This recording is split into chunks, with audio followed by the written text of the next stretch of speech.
তো বন্ধুরা, তোমরা সবাই কেমন আছো? আশা করি সবাই ভালো আছো। তো বন্ধুরা, তোমরা অবশ্যই এই ভিডিওটা দেখো।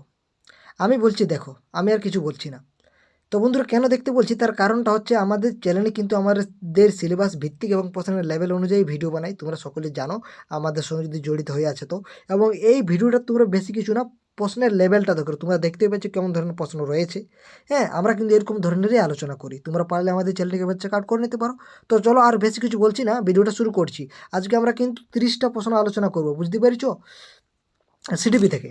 হ্যাঁ, আমরা কিন্তু একটা ম্যারাথনের মতন একটা সিরিজ করছি, প্রত্যেকটি সাবজেক্ট থেকে খুবই গুরুত্বপূর্ণ প্রশ্ন উত্তর আলোচনা করছি। তো দেখো, প্রথম প্রশ্ন আমাদের কি আছে, মেন্টাল হাইজিন বইটি কার লেখা? তো বন্ধুরা, এই বইটা লিখেছে করো অ্যান্ড করো। দেখো, এটা বোঝাবার কোনো নেই, আমি ডাইরেক্ট উত্তরটি বলে দিলাম। তারপরে দেখো, সক্রিয় অনুবর্তন তত্ত্বটি কার দ্বারা বিকশিত হয়? সক্রিয়, এই দন্তস্ব দিয়ে কে রয়েছে? স্কিনার। তাহলে এটাই হবে। দেখো, এগুলো তো বুঝতেই পারছো, কিছু বোঝাবার কোনো নেই।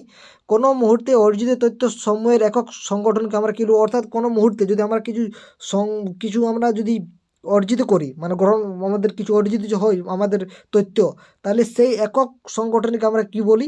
তো বন্ধুরা, সেটা আমরা বলে থাকি সহযোজন। তোমরা অনেক স্কিমা বলবে, স্কিমা নয় কিন্তু, সেটা হচ্ছে সহযোজন। হ্যাঁ, অপশান বি হচ্ছে আমাদের এখানে সঠিক উত্তর। নেক্সট, এবং স্কিমার যে প্রবক্তা, সেটা তোমরা সকলে জানো। যদি বলে হয় যে স্কিমার প্রবক্তাকে, তো অবশ্যই আলবার্টেট কী হবে এটা? বার্টলেট হবে। হ্যাঁ, আর বার্টলেট। এবং যদি বলে দেই যে স্কিমার নিয়ে কে কথা বলেছে, তখন অবশ্যই পেঁয়াজি হবে। বুঝতে পারছো? আর যদি জনক বলে হয় তখন আর্ট বাটলেট হবে। বুঝতে পারছো? তারপরে দেখো, পেঁয়াজের জ্ঞানমূলক বিকাশের কটি স্তরের কথা বলেছে? তোমরা সকলের জন্য 4টি রয়েছে স্তর। সংবেদ সঞ্চালনমূলক স্তর, প্রাক সক্রিয়তার স্তর, মূর্ত সক্রিয়তার স্তর এবং যৌক্তিক সক্রিয়তার স্তর। বয়সগুলো তোমাদেরকে আমি অনেক ভিডিও বলে দিচ্ছি, আর আমি কিন্তু বলে দিচ্ছি না। আমাদের 30টা প্রশ্ন, তো অনেক প্রশ্ন আছে, আমাদের আলোচনা করতে হবে। প্রত্যেকটি প্রশ্ন ইম্পর্টেন্ট, আমি তোমাদেরকে প্রথমেই বলে দিয়েছি। তো অবশ্যই ভিডিওটা শেষ পর্যন্ত দেখো। তারপরে 65 নম্বর আমাদের যে প্রশ্নটি রয়েছে সেটা দেখো। একটু অসুবিধা হচ্ছে, কিন্তু কোনো করার নেই, আমাদেরকে কিন্তু আলোচনা করতেই হবে। হ্যাঁ, একটু অসুবিধা আছে, জুম জুম দাঁড়াও, ঠিক আছে। দেখো, প্রশ্নগুলো দেখো তোমরা, জাস্ট প্রশ্নগুলো। বাস্তববাদ, সর্বপ্রাণবাদ প্রভৃতি কোন স্তরে দেখা যায়? তো দেখো, বাস্তববাদ, সর্বপ্রাণবাদ, পেঁয়াজের যে স্তর আছে সেন্সরি মোটর, এখানে 0 থেকে 2 বছর পর্যন্ত বয়সটাকে ধরে থাকি। আর প্রাক সক্রিয়তা 2 থেকে আমরা 7 ধরে থাকি, এবং 7 থেকে 11 সক্রিয়তার স্তর ধরে থাকি। আর পরবর্তী সক্রিয়তার ওটা পরের হবে 11-র পর থেকে। তো এখানে আমাদের কোনটা হবে সঠিক উত্তর? তো সঠিক হচ্ছে আমাদের প্রাক সক্রিয়তার স্তর, অর্থাৎ 2 থেকে 7 বছর। সেখানে কিন্তু বাস্তববাদ বা সর্বপ্রাণবাদটা আমরা দেখতে পাই। তারপর দেখো, খুবই ইম্পর্টেন্ট প্রশ্ন, পিটিটিআই এর পুরো নাম কি? আমি কিন্তু ডাইরেক্ট একেবারে উত্তরটা বলে দিচ্ছি, সেটা হচ্ছে primary teacher training institute. Option A সঠিক উত্তর। জ্ঞানের ক্ষুদ্রতম একক কী? আমরা জানি ভাষার ক্ষুদ্রতম একক কী। এবার বলো তো জ্ঞানের ক্ষুদ্রতম একক কী? তো বন্ধুরা, তো জ্ঞানের ক্ষুদ্রতম একক হচ্ছে স্কিমা।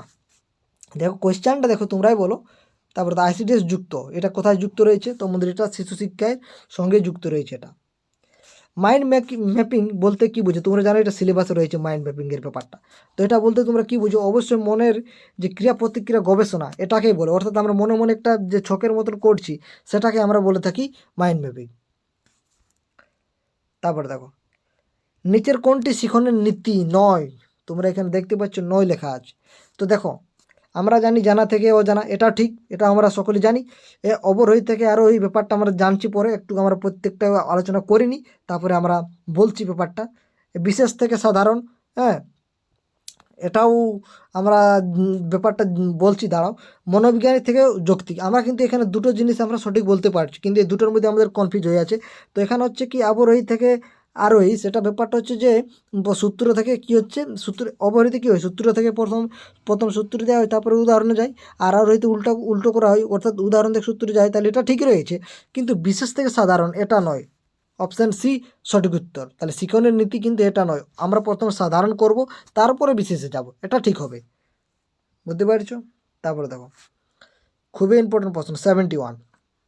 প্রত্যেকটি প্রশ্নই তোমরা দেখতে পাচ্ছ কতখানি ইম্পর্ট্যান্ট। হ্যাঁ, তো কী রয়েছে, বিকাশ হলো একটি অন্তর্নিহিত প্রক্রিয়া, এই ধারণাটা যেটির সঙ্গে যুক্ত। তো এটা কোনটার সাথে যুক্ত রয়েছে?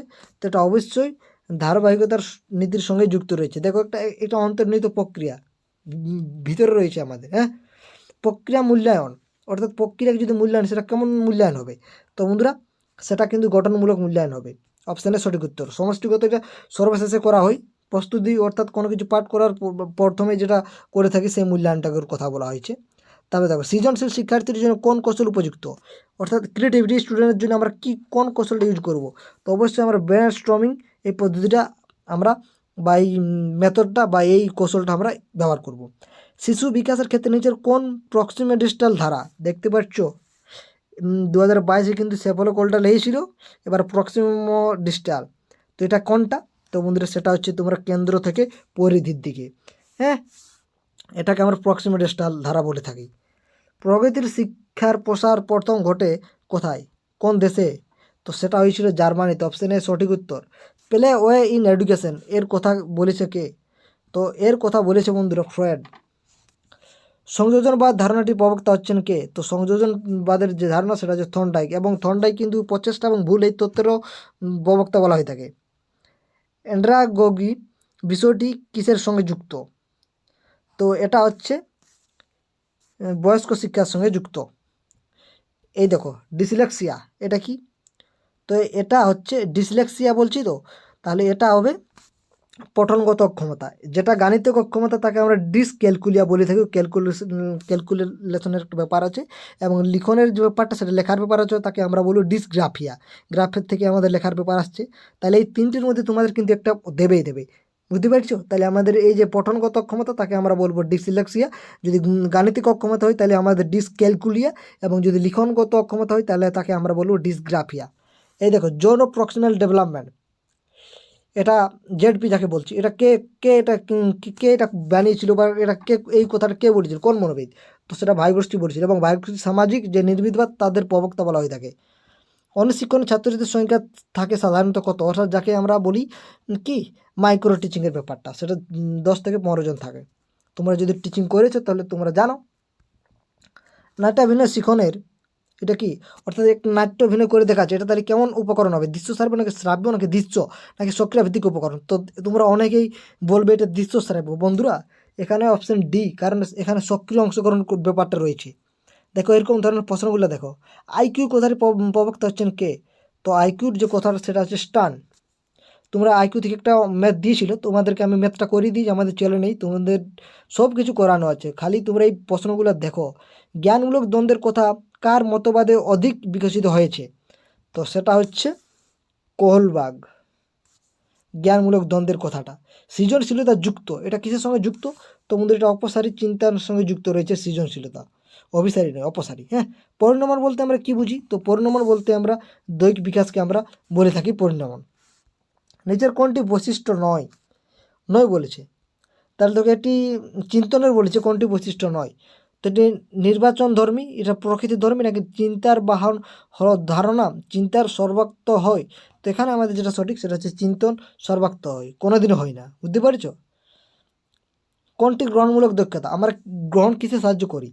তো আমরা দেখো, আমরা কিন্তু এই যে আমি বলছি তোমরা কিভাবে নিচ্ছ, শুনে নিচ্ছ, তো তাহলে অবশ্যই শ্রবণের সাহায্যে আমরা গ্রহণ করে থাকি।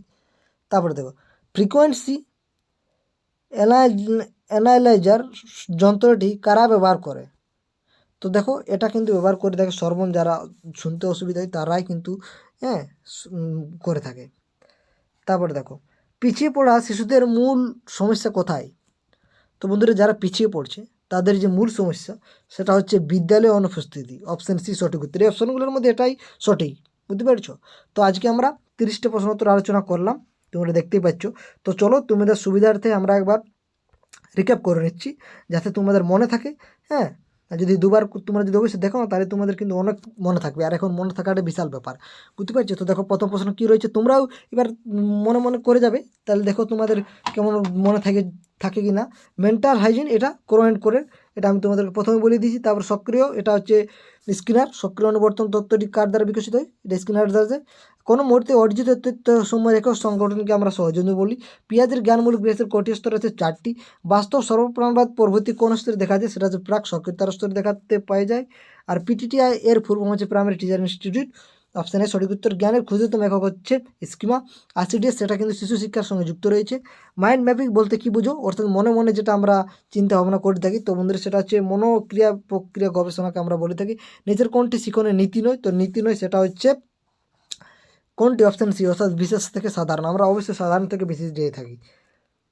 তারপরে দেখো, বিকাশ হলো একটি অন্তর্নিহিত প্রক্রিয়া, এই ধারণাটা কোনটির সাথে যুক্ত রয়েছে? তো বন্ধুরা এই ধারণাটা রয়েছে ধারাবাহিকতার নীতির সঙ্গে। প্রক্রিয়া মূল্যায়ন হলো, তো এই প্রক্রিয়া মূল্যায়ন কী ধরনের মূল্যায়ন? তো বন্ধুরা এই যে প্রক্রিয়া মূল্যায়ন তোমরা দেখতে পাচ্ছ, এটা কিন্তু গঠনমূলক মূল্যায়ন। আর সমষ্টিগত যেটা আমরা পাঠ করার পরে অর্থাৎ সর্বশেষে যে মূল্যায়ন করি সেটাই। সৃজনশীল শিক্ষার্থীর জন্য কোন কৌশল উপযুক্ত? অবশ্যই ব্রেন স্টর্মিং। শিশু বিকাশের ক্ষেত্রে নিচের কোন প্রক্সিমেট ডিজিটাল ধারা, এটা কেন্দ্র থেকে পরিধি, খুবই ইম্পর্টেন্ট প্রশ্ন। প্রগতিশীল শিক্ষায় প্রসার ঘটে প্রথমে কোন দেশে? তো সেই দেশটা হচ্ছে বন্ধুরা জার্মানিতে। প্লে ও ইন এডুকেশন, এই কথা বলেন কে? তো বন্ধুরা এই কথাটি বলেছেন ফ্রয়েড। সংযোজনবাদ ধারণাটি প্রবক্তা হচ্ছেন কে? তো এই সংযোজনবাদ যে ধারণাটা, এই ধারণাটার প্রবক্তা হচ্ছে কে? এই সংযোজনবাদ ধারণা হচ্ছে থর্নডাইক, এবং ইনি প্রচেষ্টা এবং ভুল এটার প্রবক্তা। অ্যান্ড্রোগৌজি বিষয়টি কিসের সঙ্গে যুক্ত? সেটা হচ্ছে বয়স্ক শিক্ষার সঙ্গে যুক্ত হয়ে আছে। ডিসলেক্সিয়া এটা হচ্ছে পঠনগত অক্ষমতা। ডিসক্যালকুলিয়া এটা গণিতের অক্ষমতা এবং লিখনের অক্ষমতা, সেটাকে আমরা বলবো ডিসগ্রাফিয়া। যৌন প্রক্সিমেট ডেভেলপমেন্ট এটা কিসের সঙ্গে যুক্ত? সেটা হচ্ছে ভাইগস্কির সঙ্গে যুক্ত, অর্থাৎ তিনি এই ব্যাপারটা বলেছিলেন যৌন প্রক্সিমেট ডেভেলপমেন্ট। এবং পিয়াজে সেটা হচ্ছে কি? স্কিমা। অনুশীলন অর্থাৎ মাইক্রো টিচিংয়ে ছাত্রছাত্রীর সংখ্যা 10 থেকে 15 জন হয়। নাট্যভিনয় এটা কিন্তু সক্রিয় ভিত্তিক উপকরণ হবে। আইকিউ এটা হচ্ছে স্টান, আইকিউ কথাটি প্রবক্তা হচ্ছে স্টান। জ্ঞানমূলক দ্বন্দ্বের কথা কার মতবাদে অধিক বিকশিত হয়? সেটা হচ্ছে কোলবার্গ, অর্থাৎ মোরাল ডেভেলপমেন্ট, নৈতিক বিকাশ। সৃজনশীলতা যুক্ত এটা কিসের সঙ্গে যুক্ত? সেটা হচ্ছে অপসারী চিন্তনের সঙ্গে যুক্ত রয়েছে। পরিণামন বলতে আমরা কি বুঝি? তো দৈহিক বিকাশকে আমরা পরিণামন বলে থাকি। হ্যাঁ, নিজের কোনটি চিন্তনের বৈশিষ্ট্য নয়? তো চিন্তন, এটা চিন্তন কি বলছে? সর্বাত্মক নয়। অপশান ডি এ হচ্ছে আমাদের এখানে সঠিক উত্তর। কোনটি গ্রহণমূলক? আমরা কিসের সাহায্যে গ্রহণ করে থাকি? অবশ্যই শুনে, তাহলে অপশান সি, অপশান এ সঠিক উত্তর শ্রবণ। ফ্রিকোয়েন্সি অ্যানালাইজার শব্দটি কার দ্বারা ব্যবহার করা হয়? তো সেটা হচ্ছে শ্রবণ প্রতিবন্ধীর দ্বারা এটা ব্যবহার করা হয়ে থাকে। তারপর যে প্রশ্ন 30 নম্বর কী আছে? পিছিয়ে পড়া শিশুদের মূল সমস্যা কোথায় থাকে? তো তাদের মূল সমস্যা সেটা হচ্ছে বিদ্যালয়ের অনুপস্থিতি, এটাই তাদের মূল সমস্যা হয়ে থাকে। তো বন্ধুরা আজকে আমরা 30টি প্রশ্ন উত্তর আলোচনা করলাম। তোমরা অবশ্যই তার লেভেলটা তোমরা একবার কমেন্ট করে জানাবে কেমন আছে। তো বন্ধুরা ভিডিওটা শেষ পর্যন্ত দেখার জন্য